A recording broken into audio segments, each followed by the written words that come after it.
තෙරුවන් සරණයි සියලු දෙනාට හිරුෂ හස්තරේඛා සම්බන්ධ වෙලා ඉන්න අදත් මම ඔයගොල්ලන්ට සුවිශේෂී රේඛාවක් සම්බන්ධව කියලා දෙන්නයි යන්නේ.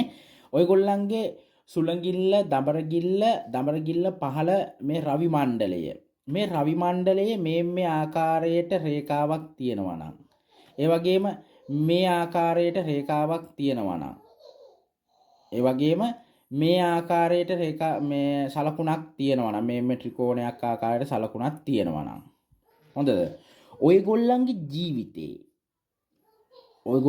ජීවිතේ මැද වයසින් පසු ජීවිතේ දියුණුව නිසකයි. ඒ වගේම ඔබ ටිකක්